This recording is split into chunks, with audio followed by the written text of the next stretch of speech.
Pues vamos a empezar ahorita sus compañeros que se vayan incorporando.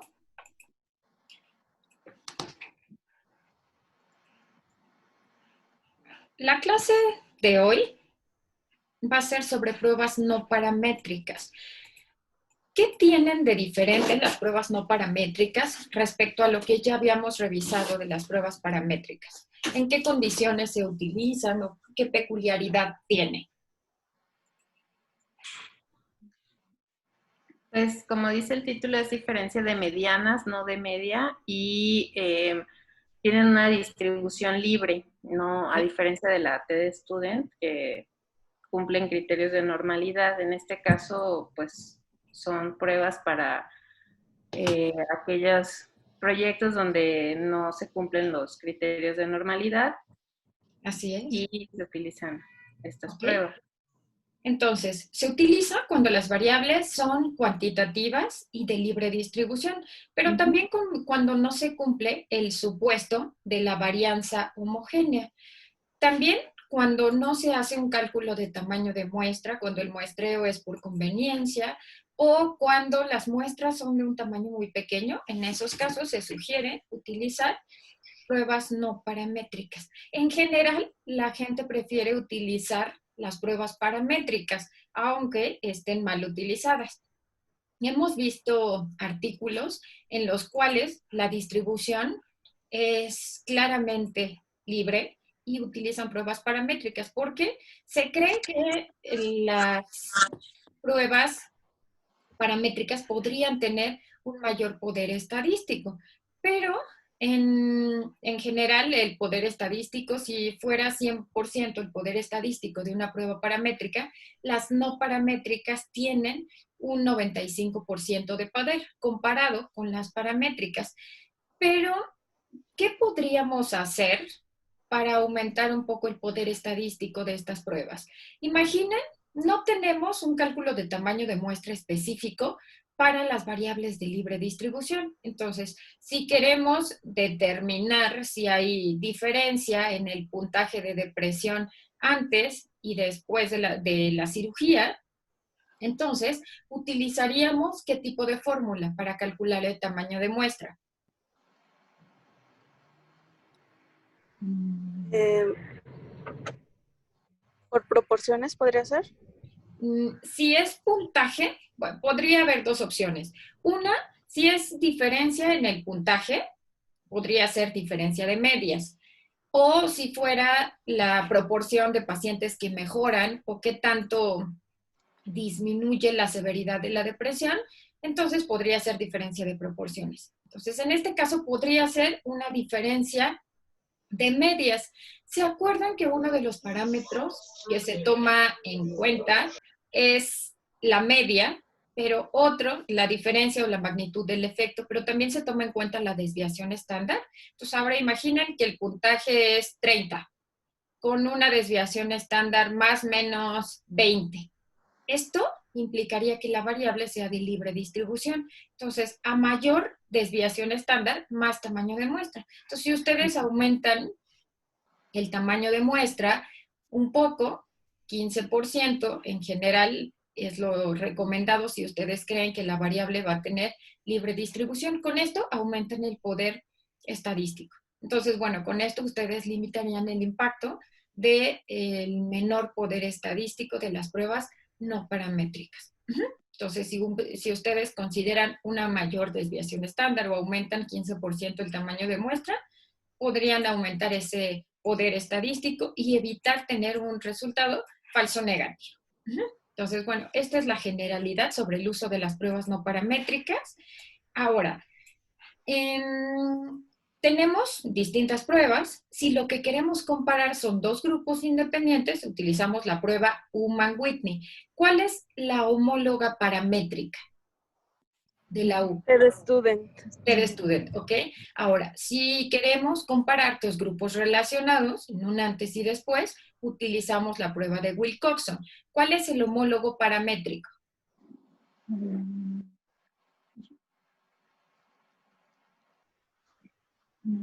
Dos medias relacionadas.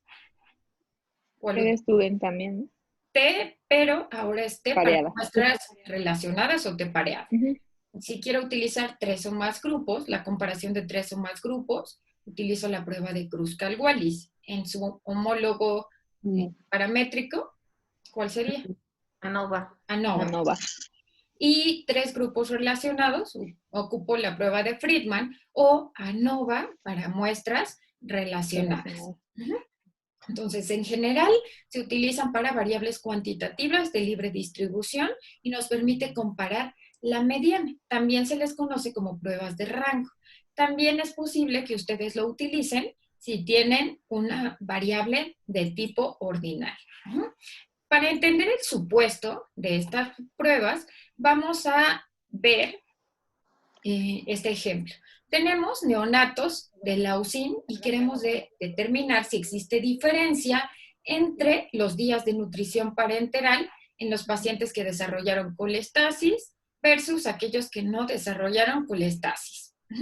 Entonces, como ustedes observan, tenemos una variable que es cuantitativa, los días de nutrición parenteral debe ser de libre distribución y tenemos en este caso el desenlace que es dicotómico. Ajá. Mi hipótesis alterna es que existe diferencia entre los días de nutrición parenteral en los pacientes que desarrollaron y no desarrollaron colestasis. La hipótesis nula es que no existe diferencia en las medianas entre los grupos. Pero ¿cómo la calculo? ¿Por qué se llaman pruebas de rangos?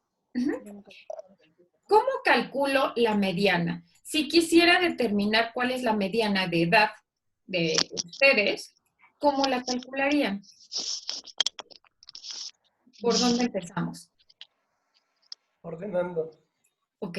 Ordenando de menor a mayor. Y la mediana es el número que se ubica en medio de todos los valores. Esa es la mediana, es el valor que divide a la población en 50%. Entonces, por eso es que se llaman pruebas de rangos, pero vamos a verlo en este ejemplo. Uno, vean, tenemos dos grupos, los pacientes que no tuvieron colestasis y los que tuvieron colestasis. Como ven, si la muestra es pequeña, pues podemos hacer el cálculo a mano. En este caso tenemos solo 11 participantes, el grupo 1 tiene 5 participantes y el grupo 2 tiene 6 participantes. ¿Cómo denomino cuál es el grupo N1 o 2? Por tamaño de muestra, ¿no? Porque el 1 es el de menor El 1 tamaño. es el de mayor tamaño. No, el 1, vean, N1 tiene 5 participantes y N2 tiene 6. Es al revés. El N1 es el que tiene menor muestra. Exacto. Entonces, N1, menor muestra. Si los dos tuvieran el mismo tamaño de muestra, pues sería indistinto a cuál denominen N1 y a cuál denominen N2. Entonces, vemos aquí que de estos 5 participantes, en el primer grupo de los que no desarrollaron colestasis, uno alcanzó 5 días de nutrición, 7, 18, 12 y 9. Mientras que en el otro grupo con colestasis se tuvieron 35, 25, 24 y hasta 6 días de nutrición parenteral. Entonces, se llama prueba de rangos porque de todos estos valores yo tengo que ordenarlos de menor a mayor, como ustedes pueden ver en este esquema de SPSS. Entonces, aquí están ordenados de menor a mayor. Se asignó 0 a los que no tienen colestasis y 1 a los que tienen colestasis. Entonces, lo único que se hace es verificar para cada uno de estos valores cuál es el rango que corresponde. Entonces, en este caso, 5 corresponde al rango 1, porque es el valor más pequeño. Después, el valor que sigue es 6, pero ahora el 6 está dentro del grupo de los pacientes con colestasis. Ajá. Ahí así sucesivamente hasta 35, que es el mayor valor. En este caso, 35 corresponde a la posición número 11 y le toca a los pacientes con colestasis. Entonces, como ustedes pueden observar, aquí lo que estamos haciendo es sumando los rangos. Aquí el total de los rangos es 22 y en los que tienen colestasis es de 44. De tal forma que lo que queremos determinar en estas pruebas no paramétricas es si existe una diferencia significativa en estos rangos. Esto es lo que nosotros vamos a utilizar para sustituir en la fórmula. Esperamos que esta diferencia sea lo suficientemente grande como para que se observen diferencias significativas. Hasta aquí, ¿quedó claro cómo se calculan los rangos? Sí. ¿Sí? Ok, perfecto. Entonces vamos a pasar a la siguiente diapositiva. Entonces vean la fórmula. De esta manera es mucho más sencillo de entender. Entonces U1 o N1 es el grupo que tiene un menor tamaño de muestra. Entonces vean lo que considera la fórmula, la suma de los rangos, que era 22 y 44. Entonces es 22 y 44 menos el tamaño de muestra, que es 5, y luego 5 más 1 entre 2, nos da un total de 7. Mientras que en el otro grupo tenemos 44, pero el tamaño de muestra se toma en cuenta, es de 6. ¿Por qué se toma en cuenta el tamaño de muestra? ¿O ustedes creen que el tamaño de muestra puede impactar en los rangos? ¿Qué pasaría si aquí yo tuviera 3 participantes y aquí 20? ¿Qué grupo tendría un mayor rango? Nada más por tamaño de muestra. El de 20. El de 20. Entonces, en la fórmula se toma en cuenta, por esto, el tamaño de la muestra. Después, ustedes van a tener dos valores, U1 y U2. Van a tomar en cuenta el valor más pequeño. Este valor es el que ustedes van a ir a buscar a las tablas de grados de libertad. Y, bueno, para Chi cuadrada o lo que habíamos visto para TED Student o para ANOVA, es que el valor tendría que ser más grande que el que estaba establecido para las tablas de grados de libertad. En este caso, el valor tiene que ser menor en las tablas de grados de libertad. Entonces, en las pruebas no paramétricas es al revés. Lo que se busca es que el valor sea menor a lo establecido. Entonces, bueno, afortunadamente ese PSS ya nos lo calcula, ya no lo tenemos que hacer a mano, pero es muy importante que ustedes entiendan el fundamento y la diferencia entre lo que se tomaba en cuenta en las pruebas paramétricas y lo que se toma en cuenta en las no paramétricas. Y entonces, bueno, pues así, de esta manera, ahora sí queda claro por qué se denominan pruebas de rango y por qué es posible utilizarlo en variables que son de tipo ordinal. Entonces, acuérdense que como todos los primeros pasos, ahí en la tarea se fueron directo a calcular las pruebas no paramétricas. Entonces, ¿qué pasa si ustedes calculan o utilizan una prueba paramétrica? Si ustedes utilizan una prueba paramétrica y tiene libre distribución, aumenta la probabilidad de cometer un error tipo 2, obtener un falso negativo por menor poder estadístico. Entonces, por eso es tan importante que ustedes determinen siempre, como primer paso, el tipo de distribución. En este caso, vean la media de nutrición parenteral, son 15 días. Tienen un límite, un intervalo de confianza de 8 y 21, una mediana de 12. ¿Se cumple este primer supuesto de normalidad, Víctor?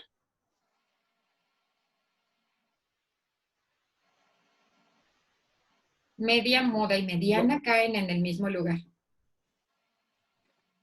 No, no me parece. ¿Ok? No se cumple el primer supuesto de normalidad. Acuérdense que la mediana tiene que caer dentro del intervalo de confianza de la media. Entonces, en este caso es 12, pero el intervalo va de 8 a 21. Entonces, este primer supuesto de normalidad se cumple. Pero, ¿qué pasa si ahora analizamos solo la media y la desviación estándar? ¿Cuánto sería el valor de la media más menos 2 desviaciones estándar? 27. Ajá. 27. Y menos 3. Y menos 3, ajá. Ok. Entonces, ¿se cumple este supuesto de normalidad? ¿La distribución es lógica? No. ¿Es posible que No. tengamos días negativos de nutrición parenteral? No es No. posible.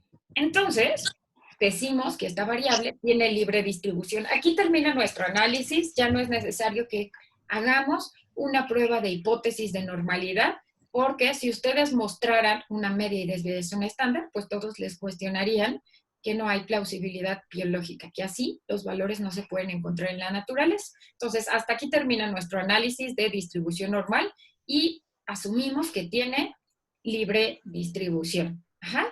Después, el siguiente paso es que ustedes calculen la mediana para cada grupo. ¿Cuál es la mediana de nutrición parenteral para cada uno de los grupos? Entonces, en el grupo 1 es de 9. En el grupo 2 es de 19.5.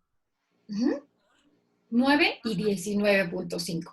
¿Qué pasa si ustedes se van directo, como me lo hicieron en la tarea, al cálculo de la prueba no paramétrica? Yo solo sabría si esta diferencia es significativa o no, pero no conocería esta magnitud de diferencia. Y cuando yo estoy mostrando mis cuadros de resultados, pues forzosamente tengo que poner las medianas y rangos intercuartilares. Ajá. Acuérdense que el primer paso es la distribución normal, después es verificar el tipo de distribución y lo siguiente es determinar las medianas y los rangos intercuartiles. Entonces, ¿consideran que esta diferencia de 10.5 días es significativa o puede ser clínicamente significativa o no tendría trascendencia? Sí, parece significativo. ¿Ok?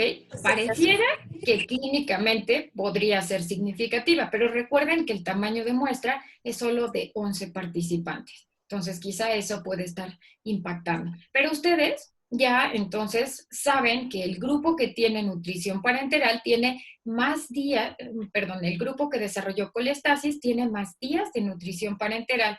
Entonces, ahora lo que hacemos es solo corroborar con nuestra prueba de hipótesis, o en nuestra prueba Human-Whitney, si este valor, esta diferencia es significativa o no. Entonces, nuestro valor de P es 0.17. De esta forma, ustedes ya tendrían los elementos para construir su tabla de resultados. O sea, acuérdense que siempre va la N para cada uno de los grupos, su valor de P, y en la parte de abajo tendrían que especificar cómo está representada esta variable, tendrían que especificar que es mediana y rango intercuartil y tendrían que especificar que se utilizó la prueba Human-Whitney. Entonces, vean, cuando calculamos la prueba Human-Whitney, tenemos otra vez los rangos, que son los que los que nos habían salido a nosotros cuando hicimos el cálculo a mano. Vean cómo el valor de U es de 7, que es el mismo que nos había salido. Teníamos uno de 7 y uno de 23 y quedamos que se elegía el de menor tamaño. Entonces elegimos el 7. Ahora, el valor que corresponde a este 7, el valor de P, es 0.177. Entonces, de esta manera, ustedes pueden verificar que esta suma de rangos no es estadísticamente significativa entre cada uno de los grupos. Quizás si aumentáramos el tamaño de la muestra, bueno, tal vez podría ser este dato estadísticamente significativo, pero no lo es. Ahora, ¿ustedes observan algún error en esta tabla? Vean, tenemos una mediana en el grupo con colestasis de 19.5. En el grupo sin colestasis es de 9. Pero, ¿qué opinan de la mediana y los rangos intercuartil? Está mal el rango en el grupo de colestasis, ¿no? Porque la mediana es 19.5, no puede ser que esté el rango entre 6 y 15. Por supuesto. Entonces, ni tampoco en el otro. Ahí se me fue a mí, pero ustedes siempre tienen que verificar que esto no ocurra. Entonces, la mediana siempre tiene que estar entre el rango intercuartil. ¿Por qué? Debe estar entre el percentil 25 y 75. Entonces, aquí está al revés. Es 19.5 y el rango intercuartil va de 9 a 27.5. No puede ser que este dato no contenga la mediana. Y en el otro grupo es 9 y el rango intercuartil es de 6 y 15. De esta manera, estos valores ya corresponden. Entonces, para que esto no les suceda como a mí, verifiquen que no haya error. Ajá. Si ustedes me lo hacen como en la tarea, pues me dan solo el valor de P, que es 0.177. Si ustedes se van directo a este paso, yo no tengo material para construir mi tabla y yo no sé de cuánto es la mediana. Entonces, primero calculamos la mediana y el rango intercuartil y finalmente nuestro valor de P. De lo contrario, pues solo sabemos que hay diferencias o no hay diferencias, pero no sabemos entre qué grupos se observan tales diferencias. Ahora, vamos a ver este ejemplo y después vamos a pasar a hacerlo en SPSS. Entonces, en este ejemplo son niños que tienen neoplasia y queremos determinar si hay diferencia en la cantidad de leucocitos, neutrófilos y linfocitos de acuerdo a la etapa en la que se encuentren, si están en etapa de vigilancia o en etapa de quimioterapia. ¿Qué sería lo esperado? ¿Qué pacientes van a tener menor cantidad de leucocitos, neutrófilos y linfocitos? Los de quimioterapia. Exacto. Entonces, desde aquí ustedes ya tienen, o con el marco teórico, ustedes ya tienen un panorama de cuáles son los resultados que esperan encontrar. Entonces, nuestra hipótesis nula es que no hay diferencia en la mediana y la hipótesis alterna es que hay diferencia. Ahora, bueno, aquí había otra variable, hemoglobina, ¿tiene distribución libre o normal?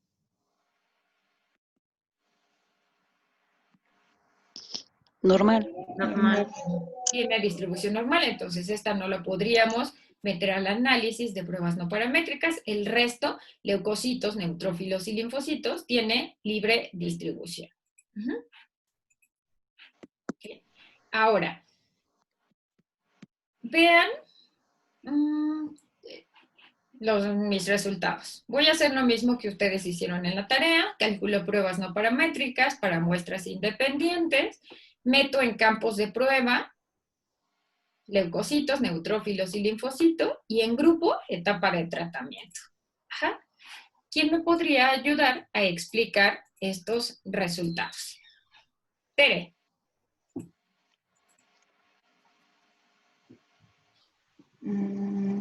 Sí, pues pasa lo que comentas, o sea, que solamente tenemos la P, pero no tenemos los rangos. Ok.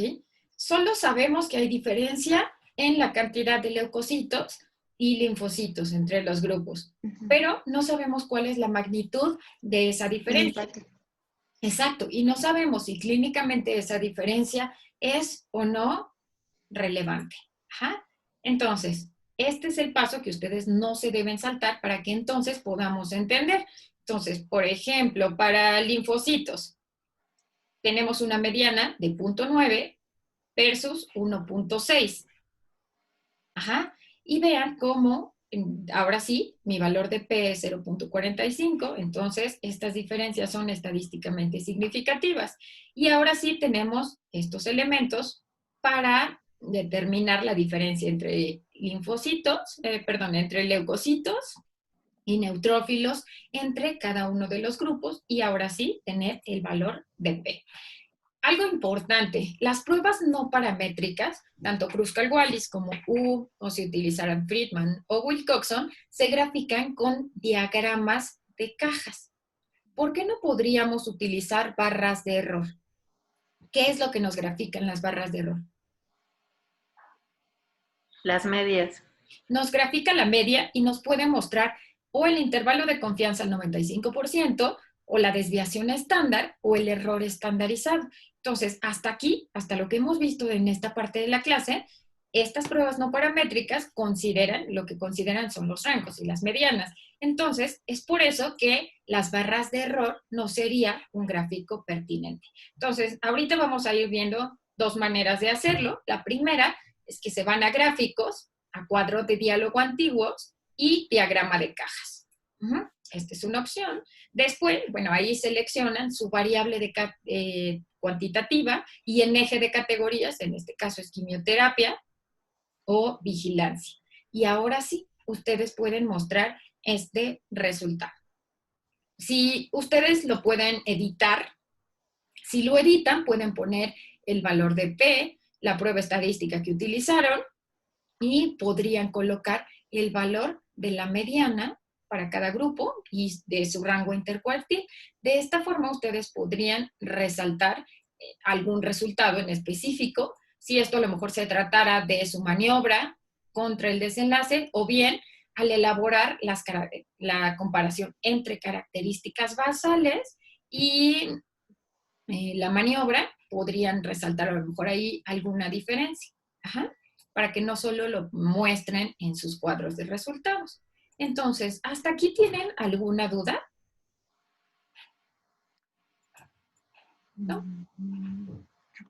Sí, yo, Lilian. por ejemplo, yo utilicé una cualitativa, bueno, una ordinal, Ajá. porque en mi base de datos no tenía yo una de libre distribución.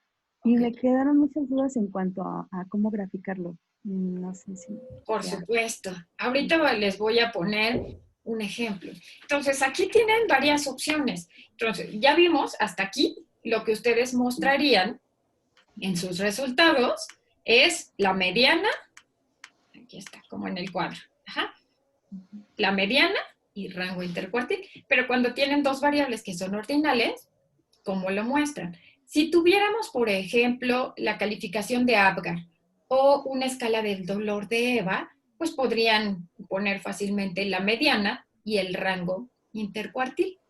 Pero hay otra opción, que ustedes puedan utilizar en variables ordinales una prueba de chi cuadrada de tendencia lineal. Si ustedes utilizan esta prueba de tendencia lineal, entonces lo que mostrarían son frecuencias y porcentajes. Y clínicamente, la forma de presentar sus resultados tendría mayor congruencia. Entonces, esa sería una posibilidad, Liliana, para que no utilices estas pruebas y puedas con claridad mostrar tus resultados. De lo contrario, sí, ¿cómo los vas a graficar? Volveríamos a la primera clase o la segunda clase donde vimos distribución normal, que el número de gestas estaba mostrado como, no sé, la mediana era 1.3 hijos o la media era 1.3 hijos, que es el cuerpo de uno y las manitas del otro hijo.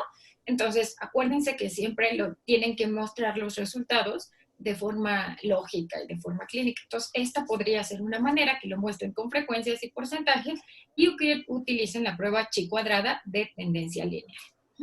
Ahora, vamos a pasar a la parte práctica en SPSS. Aquí hubo varias dudas. Una de las dudas, bueno, ya nos la comentó Liliana. ¿Qué hago si mi variable es ordinal? Ajá. Otra de los errores fue el gráfico, que se utilizó barras de error cuando eran diagramas de cajas o cajas y bigotes. Ajá. Pero Alma tenía una pregunta.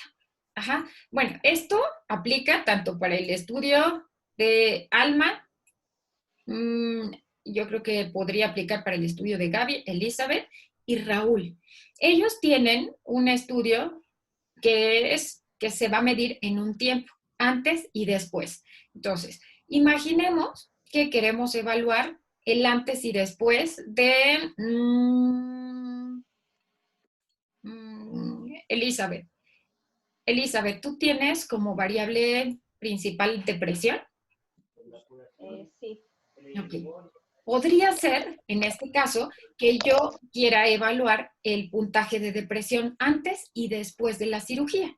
Pero podría ser que además tenga otra variable que pueda estar impactante. Podría ser la severidad de la enfermedad antes de la cirugía. Entonces, ¿cómo le hago?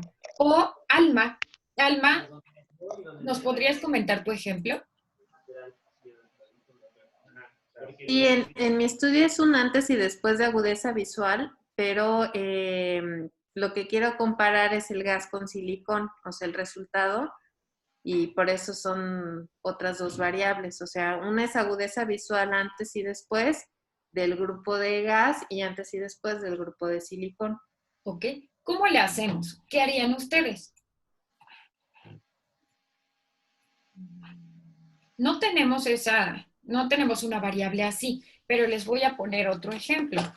Tenemos en esta base, que ahorita se las comparto, o es la que dice TED Student, esa misma base pueden utilizar. Entonces, tenemos en esta base, dado que fue una corte, 2 mediciones. Tenemos una medición que está marcada con el tiempo 1, que es la medición basal, y hay otra medición que es a los 7 años. Entonces, el ejemplo que vamos a utilizar es para evaluar porcentaje de grasa corporal. Ajá. ¿Qué pasaría con el porcentaje de grasa corporal? Yo quiero evaluar si hay diferencia en la mediana, en el tiempo 1 y en el tiempo 2. ¿Cuál sería la hipótesis? ¿Que aumente la grasa corporal? ¿Que se quede igual en el tiempo? ¿Cuál es su experiencia? Que aumente. Que aumente. Pero ahora, supongamos que yo quiero evaluar si esta diferencia puedo tener una variable de agrupación, que es cómo se comportan los pacientes que no tienen diabetes y los que tienen diabetes en cuanto a grasa corporal. Entonces, si yo solo quisiera evaluar,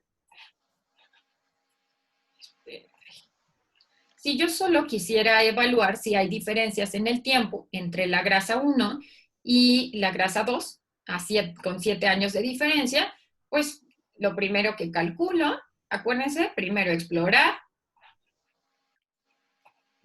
calculan es grasa corporal, determinan si tiene libre distribución o distribución normal.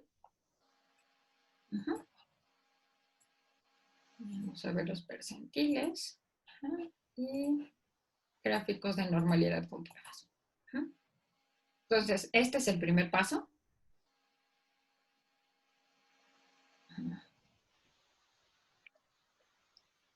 Tiene libre distribución o distribución normal, de acuerdo a la prueba de Kolmogorov o Shapiro. Libre distribución. Tiene libre. ¿Y cuál utilizan? ¿La de Kolmogorov o la de Shapiro? Kolmogorov.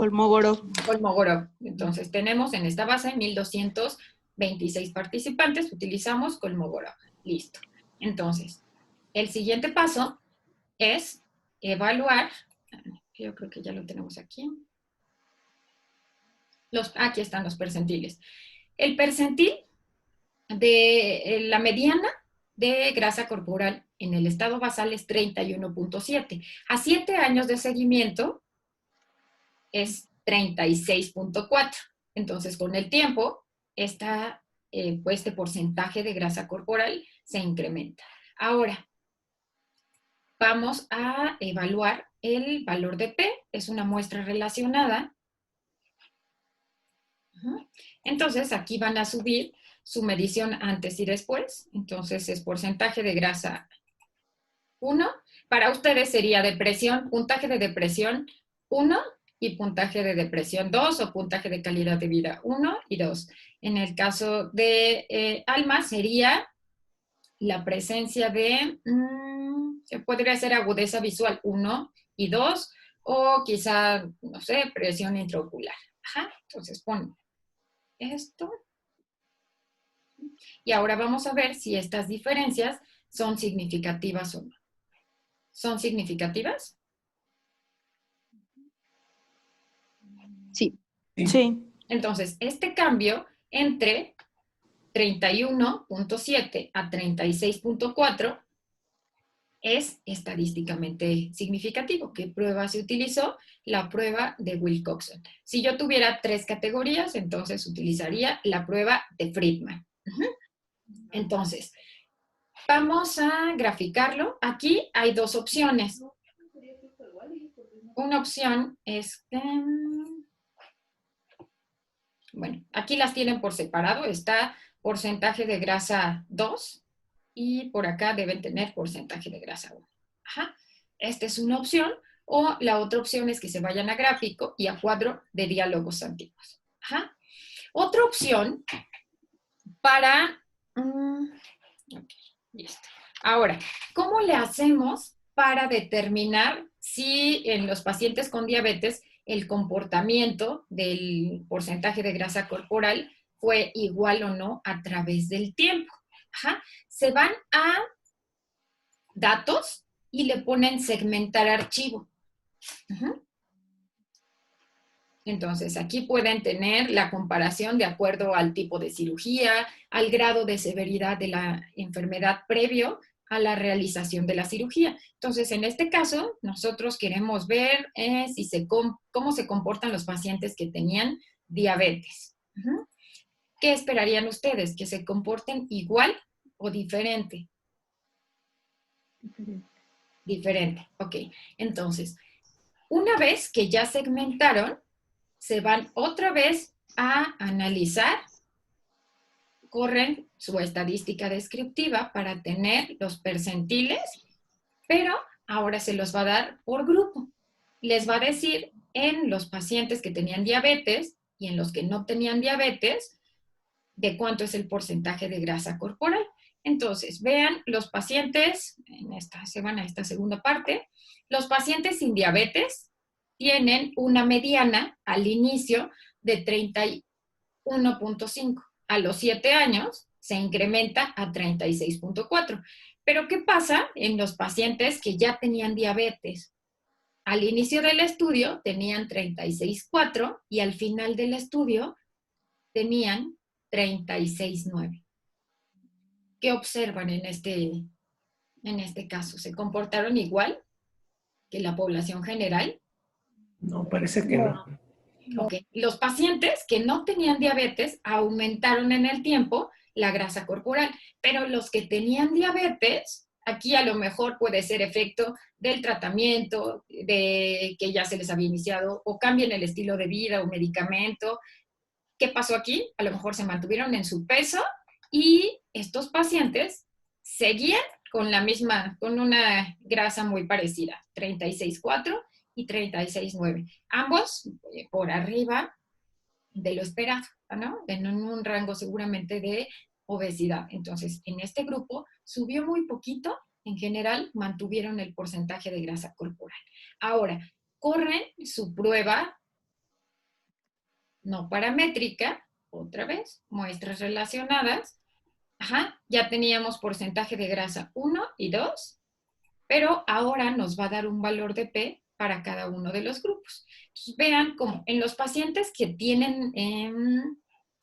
que no tenían diabetes, que está aquí codificado diabetes, sin diabetes como 0, la diferencia fue significativa. Aquí aumentaron de 31.5 a 36.4.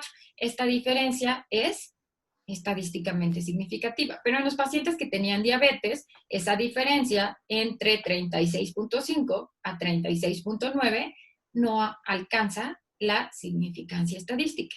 Entonces, esta es una manera en que ustedes pueden separar sus resultados de acuerdo a alguna maniobra de interés o alguna variable de estratificación. Entonces, esta sería la forma, Alma, Elizabeth, Gaby y Raúl, como ustedes podrían mostrar sus resultados. El cambio en el puntaje, el cambio en algún parámetro de laboratorio antes y después de la cirugía, tal vez considerando la severidad de la enfermedad o el tipo de tratamiento recibido. Hasta aquí. ¿Dudas? Doctora, nada más una duda. Ahorita fragmentó, ya después hay que hacer algo más para los siguientes análisis. ¿No queda Tienes que fragmentado? quitarlo. Okay. Si ya después no quieres fragmentar tu archivo, te tienes que ir a datos otra vez y nada más aquí, en lugar de poner comparar grupos, le pones analizar todos los casos sin crear grupos. Okay. Si ya no quieres seguir haciendo ese análisis con los archivos fragmentados. Ok, gracias. Ok. Ahora, vamos a hacer un ejemplo de una prueba Kruskal-Wallis. Y vamos a ver cómo se calcula la corrección de Bonferroni y cómo obtener los valores de P para cada una de los pares de comparaciones. Entonces, en la base vamos a trabajar con glucosa e índice de masa corporal. Entonces, no No, vamos a trabajar con triglicéridos e índice de masa corporal. Entonces, la primera parte es que ustedes otra vez verifiquen el supuesto de normalidad. Ajá. Entonces, aquí vamos a trabajar con triglicéridos.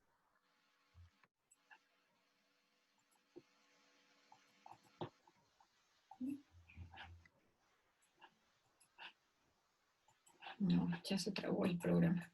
Uh-huh.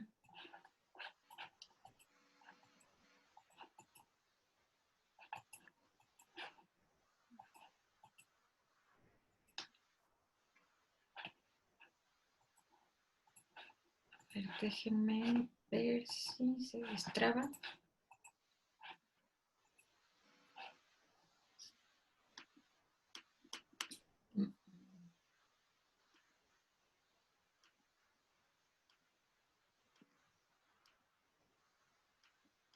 No, déjenme, lo voy a tener que reiniciar.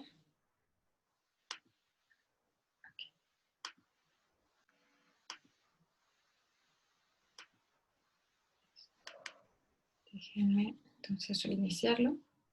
Mientras tanto, ¿dudas hasta aquí?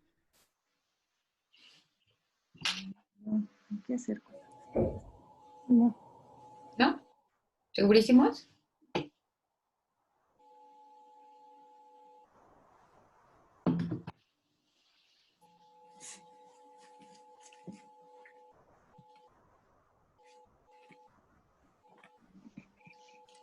Doctora, yo tengo una duda. Es que cuando hice lo de gráficos, nada más o sea, metí las medianas y todo, pero nada más me salía así como se le envié una cajita, no las dos, como si no comparara las medianas, pero no sé entonces qué metí mal en el SPSS. ¿Cuáles fueron tus variables? ¿Cuál fue la variable Era cuantitativa? puntaje de componente físico Ajá. en hombres y mujeres antes de la cirugía. Comparar entre hombres y mujeres el puntaje del componente físico. Ok. Se parece a lo que habíamos al ejercicio que habíamos hecho Sí. de sexo. Esperen, perdón, de diabetes. Déjenme, vamos a graficar ese ejemplo. Entonces, otra vez es comparar grupos. Tú tendrías que poner de acuerdo a sexo. Nosotros de acuerdo a la presencia o no de diabetes. De diabetes. Ajá. Entonces, ahora, ¿qué es lo que haríamos?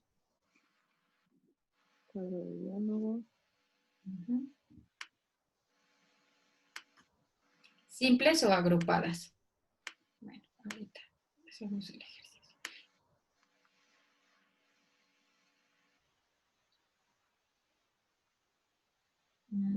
Solo, espera.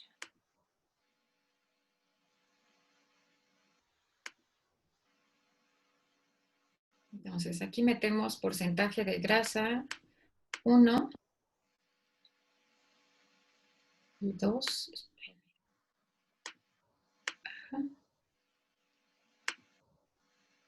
Entonces, aquí te va a dar hasta abajo cada uno de tus gráficos.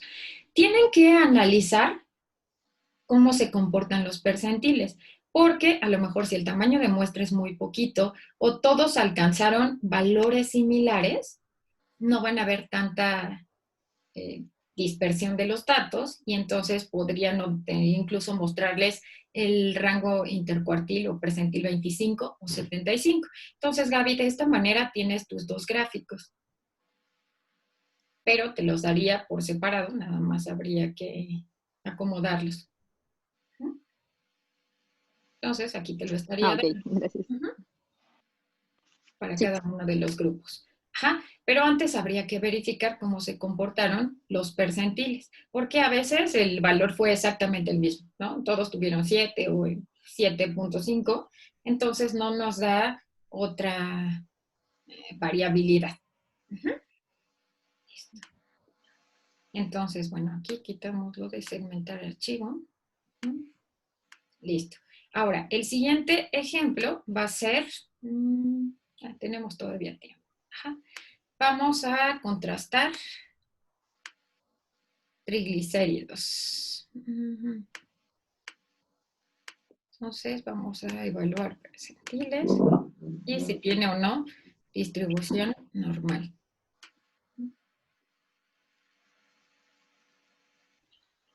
¿Qué opinan de esta variable? ¿Tiene libre distribución o distribución normal? Solo con ver la media y la desviación estándar. Entonces, tiene una media de 165, una desviación estándar de 121. ¿Libre? Libre.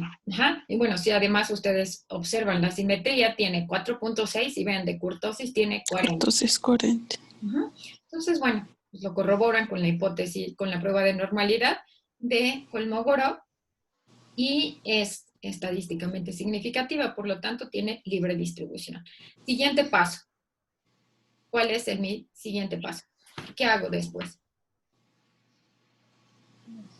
Me voy a pruebas no paramétricas. Analizar A la mediana. Exacto, la mediana para cada uno de los grupos. Entonces, es índice de masa corporal. Ajá. Y ahí están seleccionados los percentiles. Ajá.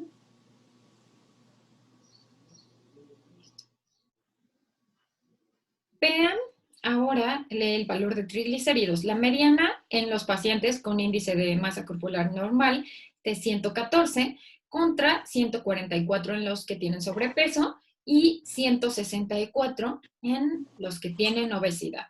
¿Consideran estas diferencias clínicamente relevantes? Sí. Sí, ok. Sí. Entonces, seguramente, ahorita que calculemos, nuestra prueba no paramétrica será significativa. Entonces, en la parte de abajo vamos a tener ya nuestro diagrama de cajas. Ajá. Aquí está. Este se ve espantoso. Aquí, si ustedes le dan doble clic, pueden quitar esos folios y ahí está. Quitan los folios y ya no se ve, ya no se ven los folios, ya no se ve tan cargado. Aquí, vean la importancia de la correcta codificación. Entonces, así es, tal cual les va a aparecer. Entonces, aquí si ustedes tuvieran el nombre completo y la etiqueta bien, pues aparecería categoría de índice de masa corporal, triglicéridos, en este caso sería triglicéridos basal, colocan, puede ser, si le dan doble clic, aquí la opción que tiene la T es para que ustedes agreguen un cuadro de texto. Pueden poner ahí el título, pueden ir agregando las medianas, su rango intercuartil y el valor de P, o bien que ustedes lo modifiquen en Word. Pero tienen que, esta tabla tiene, este gráfico tiene que quedarles tan claro para que todo el mundo pueda entenderlo sin tener que irse al texto. Entonces ya tienen ahí el gráfico. Ahora, nuestra última parte será solo corroborar la hipótesis. Entonces, está esta opción que le pongan comparar automáticamente. Aquí, entonces, vamos a seleccionar triglicéridos. Ahí no lo veo. Aquí está. Y el índice de masa corporal que estaba hasta el final. Y ahora sí, ya tenemos la información para completar nuestro cuadro. Se utilizó la prueba Kruskal-Wallis y este es el valor de P. Pero ¿entre qué grupos hay diferencias? ¿Cómo podríamos saber entre qué grupos hay diferencia? Entonces, aquí estamos observando que 114, 144 y 164. Este valor de P es en general, pero yo no sé entre qué grupos hay diferencia. ¿Cómo le hago? También hay pruebas POSOC, ¿no? Para esto. Ajá, exacto. Entonces, le dan doble clic. Ajá, y en esta parte, donde dice ver, le ponen comparación entre parejas. Ajá. Y ahora les da el valor de P para cada uno de los grupos. Normal y sobrepeso, hay diferencias significativas. Entre normal y obesidad, la diferencia es significativa. Y entre sobrepeso y obesidad, la diferencia es significativa. Tienen dos valores de P. Uno dice solo significancia y el otro significancia ajustada. Aquí la que ustedes van a considerar es la corrección de Bonferroni, esta que está en amarillo. Entonces, es como en ANOVA, cuando hacían una prueba post-hoc, para saber entre qué grupos había diferencia. Y bueno, además la corrección se realiza para evitar un error tipo 1. Entonces, de esta manera, ustedes ya sabrían entre qué grupos hay diferencia. Y esto, ¿ustedes cómo lo mostrarían en su cuadro de resultados? Déjenme enseñarles. Ustedes lo mostrarían de esta manera. Ajá. Podrían poner solo el valor de P, que ya habían visto que era significativo, pero también pueden ir contrastando. En este caso, la variable era triglicéridos. Entre índice de masa corporal normal y sobrepeso, el valor era menor a 0.001. Entre los que tenían sobrepeso y obesidad, era 0.003. Ajá. Entonces, de esta manera, ustedes pueden mostrar el valor de P ajustado por la corrección de Bonferroni entre cada par. Ajá. O bien, pueden mostrar triglicéridos, índice de masa corporal normal, sobrepeso y obesidad, y el valor de P. Pero vean cómo da más información el que ustedes pongan esta corrección de Bonferroni y que muestren en la diferencia para cada uno de los grupos. Hasta aquí, dudas, comentarios, quejas, sugerencias. ¿No? ¿Segurísimos? Bueno. ¿Qué práctica? Seguros. Sí, con la práctica. Si ustedes tienen las tablas, bueno, sus variables, pueden ir avanzando para el seminario con las tablas huecas. Ustedes, para fines de la clase, pueden ir haciendo sus ejercicios o con esta base que ahorita les voy a compartir o con su propia base, para que vayan haciendo estos ejercicios y que ustedes vayan visualizando cómo pueden mostrar sus resultados. Esto, si todavía no tienen la autorización por el comité, va a ayudar mucho. Si todavía no logran captar, les va a ayudar mucho para tener las ideas claras y que vayan surgiendo estas dudas, ¿no? Como la de Alma. Bueno, ¿y qué va a pasar si ahora yo quiero contrastar de acuerdo al tipo de cirugía realizada o al material colocado? Entonces, esto les ayuda mucho que vayan haciendo los ejercicios con sus propias tablas de resultados. Ahora, les voy a mandar, le puse actividad de integración. No se tome como examen. Quiero que a manera de repaso de estas clases que hemos tenido, tanto TED Student como U, pertinencia de la prueba estadística, que me respondan este cuestionario y vean, por aquí hay hasta el final, hay un ejercicio para ustedes a partir de la base que dice TED Student. Entonces, esta va a ser su tarea para la siguiente semana. Lo responden y me lo envían escaneado. Traten de hacerlo de forma individual para que yo vea si hay errores o si todavía es necesario que hagamos algún repaso. Entonces, esa va a ser su única tarea. La siguiente semana vamos a revisar correlación. Entonces, de correlación no les voy a dejar tarea, únicamente lean correlación. Ahorita les comparto la referencia de la cual van a leer y respondan este cuestionario. Es sobre pertinencia de la prueba estadística, ver si hay o no errores todavía en distribución normal o no. Y bueno, ese pequeño ejemplo, esos ejemplos que vienen ahí para que ustedes puedan hacer algunos ejercicios. ¿Sale? Si no hay más dudas, ahorita se los comparto se los subo al Classroom. Les paso también el video de la clase de hoy y nos vemos la siguiente semana. Muchas gracias. Gracias. Por favor, en el Classroom o por correo o a mi WhatsApp. Okay. Cuídense.